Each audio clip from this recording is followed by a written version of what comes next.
প্রত্যেকেরই প্রত্যাশিত West Bengal SSC group C পরীক্ষাটি অনুষ্ঠিত হলো আজ কিছু সময় আগেই হয়েছে। তো সেই পরীক্ষার যে প্রশ্নপত্র এবং তার যথাযথ উত্তর সেটা নিয়ে থাকছে আজকের এই ভিডিওটি।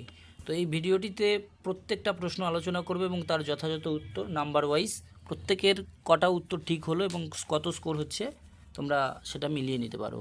তো প্রথম যে প্রশ্নটা এসেছিলো দেখতেই পাচ্ছ স্ক্রিনে, এখানে বলা রয়েছে ইফ, আচ্ছা বাংলায় বলছি, যদি P/Q 3:8 এবং Q/R 6:7 হয় তাহলে P/Q/R এর মান কত হবে। তো এই যে প্রশ্নটা, এই প্রশ্নে এখানে বলা রয়েছে, তো এই প্রশ্নের যেটা রাইট অ্যান্সার সেটা আমরা দেখতে পাচ্ছি, সেটা হচ্ছে অপশান ডি হবে। এটি হচ্ছে এই প্রশ্নের সঠিক উত্তর। এরপর যে প্রশ্নটা এসেছিলো 2 নম্বরের, সেটা হচ্ছে যদি man:1 to 3 অ্যান্ড কাউ 4 5 6 হয় তবে ওমেন কত হবে। তো এই যে প্রশ্নটা, এই প্রশ্নের যেটা রাইট অ্যান্সার হবে সেটি হচ্ছে এখানে অপশান সি। 2-এর প্রশ্নের সঠিক উত্তর হচ্ছে অপশান সি হবে। নেক্সট 3-এর দাগে যে প্রশ্নটা এসছে ন্যাশনাল এডুকেশন পলিসি থেকে, তাহলে পশ্চিমবঙ্গ সরকার তার যে ন্যাশনাল এডুকেশন পলিসি 2020 এর কোন প্রস্তাবটা গ্রহণ করেনি। তো এই প্রশ্নের সঠিক উত্তর হচ্ছে অপশান বি, 5:3 + 3 + 4 কাঠামো। এটি হচ্ছে এই প্রশ্নের রাইট অ্যান্সার। নেক্সট প্রশ্নের দিকে এগিয়ে যাচ্ছি।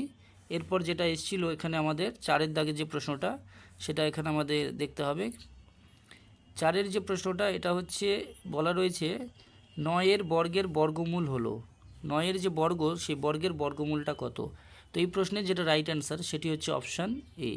এটি হচ্ছে এই প্রশ্নের সঠিক উত্তর। এরপর যেই প্রশ্নটা এসেছে 5-এর দাগে দেখতে পাচ্ছ, চিরস্থায়ী বন্দোবস্তের প্রবর্তন কে করেছিলেন। তাহলে খুবই একটা বেসিক কোয়েশ্চেন। তো চিরস্থায়ী বন্দোবস্তের প্রবর্তন যিনি করেছিলেন তিনি হচ্ছেন লর্ড কর্নওয়ালিস। এটি হচ্ছে এই প্রশ্নের সঠিক উত্তর। এরপর 6 দাগে যে প্রশ্নটা এসেছিল, বলা হয়েছে ড্যাশের কোনো পূর্ণ সংখ্যা মানের জন্য 56:7:3 সংখ্যাটি 9-এর দ্বারা বিভাজ্য হবে। তো এই প্রশ্নের যেটা রাইট অ্যান্সার হবে সেটি হচ্ছে আমরা এখানে দেখতে পাচ্ছি, এই প্রশ্নের সঠিক অ্যান্সার হচ্ছে 4, অর্থাৎ অপশান এ হচ্ছে এই প্রশ্নের রাইট অ্যান্সার। এরপরে যে প্রশ্নটা রয়েছে 7-এর দাগে, এটা একটা ইংলিশের প্রশ্ন। এখানে বলা হচ্ছে from the given options choose the word similar in meaning to the word divided.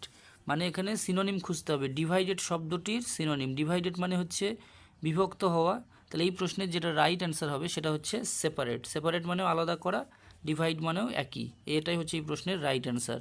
এরপর প্রশ্নগুলো আমরা দেখব পরপর। এরপরে দেখো 8-এর দাগে যে প্রশ্নটা এসেছিল, এখানে একটা ম্যাথ থেকে প্রশ্ন বলা হচ্ছে বার্ষিক 5.5% সরল সুদে 5,000 টাকা কত সময়ের মধ্যে 6,110 টাকা হবে। তো এই প্রশ্নের যেটা সঠিক অ্যান্সার হবে, এখানে আমরা দাগ নাম্বারটা দেখতে পাচ্ছি। তো এই প্রশ্নের রাইট যে অ্যান্সারটা হবে সেটা হচ্ছে এখানে দেখানো হয়েছে 4 বছর। এটি হচ্ছে এই প্রশ্নের রাইট অ্যান্সার, 4 বছর হবে সঠিক উত্তর। এটি এই প্রশ্নের রাইট অ্যান্সার। এরপর যে প্রশ্নটা রয়েছে 9-এর দাগে যে প্রশ্নটা, এই প্রশ্নের যেটা রাইট অ্যান্সার হবে 9-এর দাগের প্রশ্ন, সেটি হচ্ছে এখানে আমরা পরিষ্কার দেখতে পাচ্ছি 9-এর দাগে খুব সহজ একটা প্রশ্ন এসছে। প্রশ্নটির সঠিক উত্তরটা দাগানো রয়েছে অলরেডি, এটি হবে 21 পয়সা।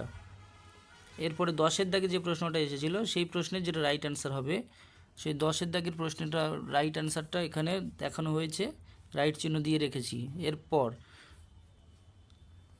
11-এর দাগে যে প্রশ্নটা রয়েছে,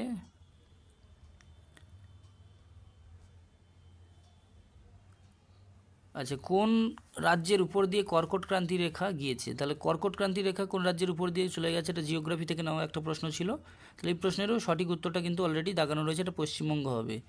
নেক্সট যে প্রশ্নটা রয়েছে এরপর, এখানে বলা রয়েছে যদি কোনো সম্পত্তির যে অঙ্কটা রয়েছে, তো এই প্রশ্নের যেটা রাইট অ্যান্সার হবে সেটা হচ্ছে অপশান ডি হবে। এটি হচ্ছে এই প্রশ্নের সঠিক উত্তর। এরপর পরের প্রশ্নটার দিকে এগিয়ে যাচ্ছি। এখানে একটা ইংলিশের প্রশ্ন রয়েছে কমল টক্স ভেরি ফাস্ট, এই সেন্টেন্সে ফার্স্ট শব্দটা কী ধরনের শব্দ। তাহলে এখানে ফার্স্ট শব্দটা হচ্ছে, আমাদের মনে রাখতে হবে এটা হচ্ছে অ্যাডজেক্টিভ। এটি হচ্ছে এই প্রশ্নের রাইট অ্যান্সার। নেক্সট প্রশ্নের দিকে এগিয়ে যাচ্ছি। 14-এর দাগে যে প্রশ্নটা এসেছিল, কোন খেলায় নীরজ চোপড়া অলিম্পিক সোনার পদক জিতেছিলেন, সেটা হচ্ছে জ্যাভেলিন ছোড়া। এটি হচ্ছে এই প্রশ্নের সঠিক অ্যান্সার। এরপর 15-এর দাগে যেটা এসেছে দেখতে পাচ্ছ প্রশ্নগুলো। তো 15 দাগের যে প্রশ্ন, এই প্রশ্নের যেটা রাইট অ্যান্সার হবে সেটি হচ্ছে 10 দিনে। এটি হচ্ছে এই প্রশ্নের সঠিক উত্তর, এটা কিন্তু নয়। 10 দিন, এটি হচ্ছে এই প্রশ্নের সঠিক উত্তর হবে। এরপরে যে প্রশ্নটা রয়েছে 16 দাগে, বর্তমানে ভারতে মহিলাদের বিবাহের বৈধ বয়স কত? বেসিক কোয়েশ্চেন, কম বেশি সকলেই জানে। তো বর্তমানে ভারতে মহিলাদের বিবাহের বৈধ বয়স যেটা, সেটা হচ্ছে 18 বছর। এটি হচ্ছে এই প্রশ্নের সঠিক উত্তর। এগুলোই এসেছিলো, এটা আজকে জেনুইন কোশ্চেন পেপার দেখাচ্ছি। এরপরে দেখাচ্ছি যে প্রশ্ন অন্যগুলো এসছে। 17 দাগে যে প্রশ্নটা, এই প্রশ্নের যেটা রাইট অ্যান্সার হবে, দাগানো অলরেডি রয়েছে 17টা। এরপরে দেখো 18 দাগের যে উত্তরটা হবে সেটা আমি বলে দিচ্ছি এখানে। 18 দাগের উত্তরটা অপশান সি হবে। এটা একটু অপশানটা গন্ডগোল আছে, এটা সি হবে। এরপরে যে প্রশ্নটা এসেছিলো 19 দাগে, দেখো তো 19 দাগে যে প্রশ্নটা, সেটি হচ্ছে এখানে আমাদের সঠিক যে উত্তরটা হবে সেটি হচ্ছে 80। আমি আর প্রশ্ন পড়ে সময় নষ্ট করছি না, শুধু অ্যান্সারগুলো ঝটাঝট বলে দিচ্ছি, মিলিয়ে নাও। এবার এটা হচ্ছে তারপরে যে প্রশ্নটা রয়েছে 20 দাগে যে অ্যান্সারটা, এখানে 20 প্রশ্নটা আগে দেখে নাও। এ হলো ডি এর ভাই এবং ডি হলো বি এর বাবা, বি এবং সি হলো দুই বোন, এ এবং সি এর মধ্যে সম্পর্ক কী? তাহলে এই প্রশ্নের যেটা রাইট অ্যান্সার সেটি সঠিক কাকু ও ভাইজি। এটি হচ্ছে এই প্রশ্নের রাইট অ্যান্সার। এটা রিজনিং থেকে নাও একটা প্রশ্ন। এরপর যে প্রশ্নগুলো রয়েছে 20 পর্যন্ত আমরা দেখলাম। এরপরে যেটা রয়েছে 21 দাগে, সেটা এক নজর দেখে নেব।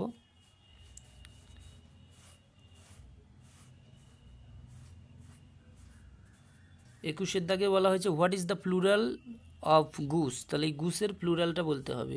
তো গুসের প্লুরাল যেটা হবে সেটি হচ্ছে গিস, GEESE। এটি হচ্ছে অপশান ডি সঠিক উত্তর। এরপরে যেটা রয়েছে দেখাচ্ছি 22 দাগে। 22 দাগে যে প্রশ্নটা, এই প্রশ্ন তোমরা দেখতে পাচ্ছ। এই প্রশ্নের যেটা রাইট অ্যান্সার হবে 22 দাগের, সেটি হচ্ছে 6/7। অপশান ডি হচ্ছে এই প্রশ্নের রাইট অ্যান্সার। এরপরে যেটা রয়েছে 23 দাগে, যেটা রয়েছে 23 দাগের সঠিক অ্যান্সারটা যেটা হবে সেটা হচ্ছে অপশান সি 25। সঠিক উত্তরটা অলরেডি দাগানো রয়েছে। এরপরে আসছি 24 নম্বর কোশ্চেনের দিকে। Who is known as the little master in cricket. মানে ক্রিকেটের ক্ষেত্রে বা ক্রিকেট খেলায় কাকে লিটল মাস্টার বলা হয়? এটা খুবই বেসিক কোশ্চেন ছিল, সুনীল গাভাস্কার। এটি হচ্ছে এই প্রশ্নের রাইট অ্যান্সার। এরপর যে প্রশ্নটা ছিল POSH বা POSH যে আইনটা, 2013 সালের কোন প্রসঙ্গে এটা ব্যবহৃত হয়? এটি হচ্ছে কর্মক্ষেত্রে যৌন নির্যাতন। এটি হচ্ছে এই প্রশ্নের রাইট অ্যান্সার। নেক্সট প্রশ্ন যেটা রয়েছে 26 দাগের, সালোক সংশ্লেষ কোথায় সংঘটিত হয়? তো এই প্রশ্নের যেটা রাইট অ্যান্সার সেটা হচ্ছে ক্লোরোপ্লাস্ট। নেক্সট প্রশ্নের দিকে এগিয়ে যাচ্ছি। 27 দাগে দেখো, তো 27 দাগের এটা হচ্ছে ইন্ডিয়ান যে ক্লাসিক্যাল ডান্স রয়েছে, বিভিন্ন রকম ক্লাসিক্যাল ডান্স 6 রকমের, তার মধ্যে এটা হচ্ছে কোন রাজ্যে সেটা বলতে হবে। ধ্রুপদী নৃত্যশৈলী ভারতনাট্যম। তো ভারতনাট্যমের উৎপত্তি যে রাজ্যে সেটা হচ্ছে তামিলনাড়ু। এটি হচ্ছে সঠিক উত্তর। এরপরে 28 দাগে যেটা রয়েছে, তো 28 দাগে যে প্রশ্নের সঠিক উত্তরটা যেটা হবে সেটি হচ্ছে 25 মিটার। এটি হচ্ছে সঠিক উত্তর, 25 মিটার, অপশান ডি। এটি হচ্ছে সঠিক উত্তর। 29 দাগে যে প্রশ্নটা রয়েছে, এই প্রশ্নের যেটা রাইট অ্যান্সার হবে সেটা বলে দিচ্ছি। ক্রয় মূল্য আর বিক্রয় মূল্যের অনুপাত 5:16 হলে লাভের শতাংশটা কত? তাহলে এটা হচ্ছে আমাদের 29 দাগ, এটা হচ্ছে এটা হবে রাইট 210%। এটি হচ্ছে সঠিক। এরপরে 30 দাগে যে প্রশ্ন, Suresh is dash boy in the class. এটি আর্টিকেল প্রিপোজিশন থেকে নেওয়া একটা প্রশ্ন। এটি হচ্ছে দ্য টলেস্ট। এরপর 31 দাগে যে প্রশ্নটা রয়েছে, ভারতীয় সংবিধানের জনক কাকে বলা হয়? সকলেই কম বেশি জানে, সেটি হচ্ছে ডক্টর BR আম্বেদকর। এটি হচ্ছে এই প্রশ্নের সঠিক অ্যান্সার। এরপর 32 দাগে যে প্রশ্নটা রয়েছে, the old man was very benevolent. তাহলে এই যে বেনিভোলেন্ট, এই বেনিভোলেন্ট ওয়ার্ডটার আমাদের মিনিংটা বলতে হবে। এই প্রশ্নের যেটা রাইট অ্যান্সার সেটি হচ্ছে কাইন্ড, মানে দয়ালু। 33 দাগে যে প্রশ্নটা রয়েছে, এই প্রশ্নের যেটা রাইট অ্যান্সার হবে 33 দাগেরটা। তো 33 দাগের অপশান বি অলরেডি দাগানোই আছে, এটি হবে অ্যান্সার। এরপরে আসছি 34 নম্বরের প্রশ্নের দিকে। 34 নম্বরের প্রশ্নে বলা হয়েছে অ্যাপ্রোপ্রিয়েট অ্যান্টোনিম বলতে হবে, মানে বিপরীত শব্দ বলতে হবে মডার্নের। তাহলে মডার্ন ওয়ার্ডটার যে অ্যান্টোনিম মানে বিপরীত শব্দ সেটি হচ্ছে অ্যানসিয়েন্ট, মানে প্রাচীন। এটি সঠিক উত্তর। এরপরে আসছি পরের কোশ্চেনের দাগ 35, বিশ্ব পরিবেশ দিবস কবে পালন করা হয়? 5ই জুন। এরপরে আসছি পরবর্তী কোশ্চেন 36, সকলের শিক্ষার অধিকার যে আইনে প্রথম স্বীকৃতি পায় তা হলো, সেটা হচ্ছে ভারতীয় সংবিধানের 45 নম্বর ধারা। এটি হচ্ছে এই প্রশ্নের রাইট অ্যান্সার। নেক্সট প্রশ্নের দিকে এগিয়ে যাচ্ছি। পরবর্তী সংখ্যা নির্ণয় করতে হবে। তো এটা হচ্ছে আমাদের পরবর্তী সংখ্যা যেটা নির্ণয় করতে হবে সেটা 37 নম্বরের কোশ্চেন। তো এই প্রশ্নের যেটা রাইট অ্যান্সার হবে সেটা হচ্ছে অপশান বি 13। এটি হচ্ছে এই প্রশ্নের রাইট অ্যান্সার। নেক্সট প্রশ্নের দিকে এগিয়ে যাচ্ছি। 38 নম্বর কোশ্চেনটা দেখো, what is the full form of WWW? তাহলে WWW এর পুরো নামটা বলতে হবে। তো এই প্রশ্নের যেটা রাইট অ্যান্সার, WWW এর পুরো নাম হচ্ছে ওয়ার্ল্ড ওয়াইড ওয়েব। এটি হচ্ছে এই প্রশ্নের রাইট অ্যান্সার। পরবর্তী যে প্রশ্নটা রয়েছে এখানে, ভারতীয় সংবিধানের কত নম্বর ধারা অনুযায়ী রাষ্ট্রপতি অর্থনৈতিক জরুরি অবস্থা জারি করতে পারেন? তাহলে এই প্রশ্নের যেটা রাইট অ্যান্সার হবে সেটি হচ্ছে এখানে আমাদের দেখতে পাচ্ছি 360 নম্বর ধারা। এটি হচ্ছে এই প্রশ্নের রাইট অ্যান্সার। পরবর্তী প্রশ্নের দিকে এগিয়ে যাচ্ছি। 40-এর দাগে যে প্রশ্ন সেটা হচ্ছে অপশান বি হবে 0। এটি হচ্ছে এই প্রশ্নের সঠিক অ্যান্সার। এরপরে যে প্রশ্নটা রয়েছে 41-এর দাগে,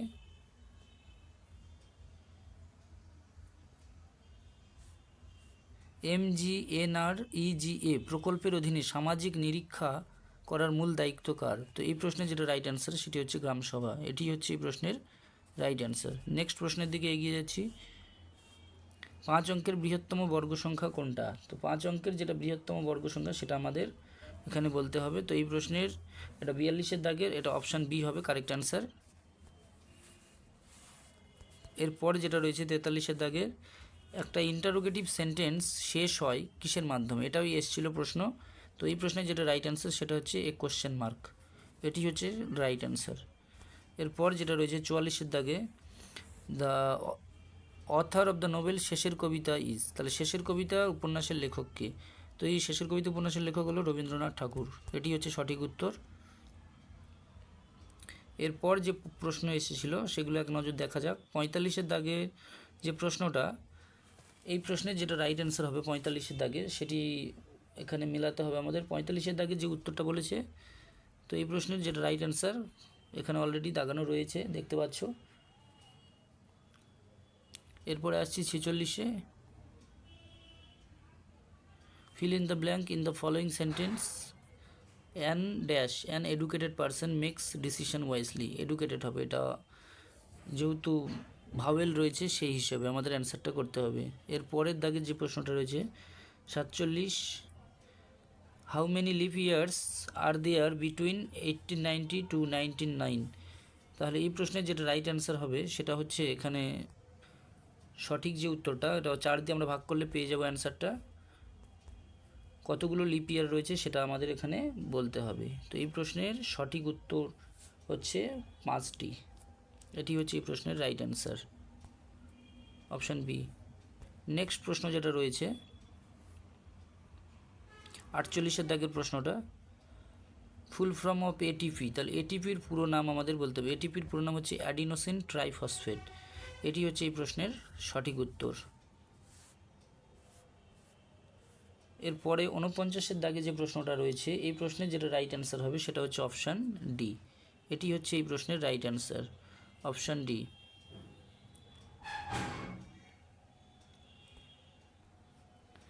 এরপরে 50-এর দাগে যে প্রশ্নটা রয়েছে, LCM of 15 hours 36 minutes and 6 hours and 16 minutes is, অর্থাৎ 15 ঘন্টা 34 মিনিট এবং 6 ঘন্টা 16 মিনিট এর লসাগু কত? তো এই প্রশ্নের সঠিক যে অ্যান্সারটা হচ্ছে সেটা 50-এর দাগ।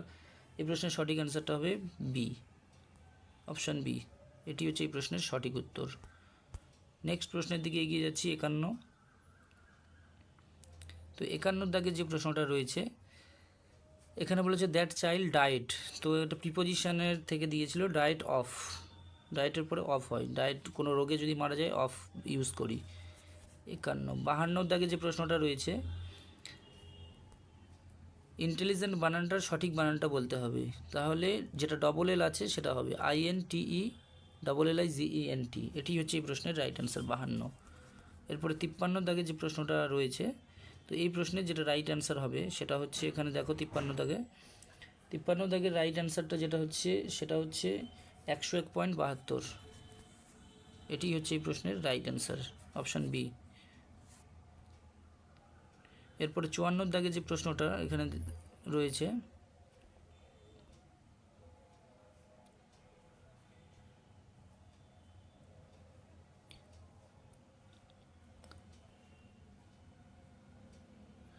দাগে যে প্রশ্নটা রয়েছে, এই প্রশ্নের যেটা রাইট অ্যান্সার সেটা হচ্ছে অপশান সি, অপশান সি হবে। এরপরে 55তে যে প্রশ্নটা রয়েছে, প্রশ্নগুলো দেখতেই পাচ্ছ প্রত্যেকেই। 2025 সালে পশ্চিমবঙ্গ সরকার পরিযায়ী শ্রমিকদের জন্য কোন নতুন পোর্টাল ও প্রকল্প চালু করে পরিযায়ী শ্রমিকদের জন্য? তো এই প্রশ্নের যেটা রাইট অ্যান্সার হবে সেটা হচ্ছে শ্রমশ্রী প্রকল্প, এটি হচ্ছে এই প্রশ্নের সঠিক অ্যান্সার। নেক্সট প্রশ্নের দিকে এগিয়ে যাচ্ছি। এরপরে যে প্রশ্নটা রয়েছে 56 দাগে, এখানে বলা রয়েছে এটা কম্পিউটার থেকে নেওয়া, CTRL+C এই শর্টকাট কিটা ব্যবহার হয় কিসের জন্য? এটা কপি করার জন্য ব্যবহার হয়। এরপরে 57 দাগে যে প্রশ্নটা রয়েছে,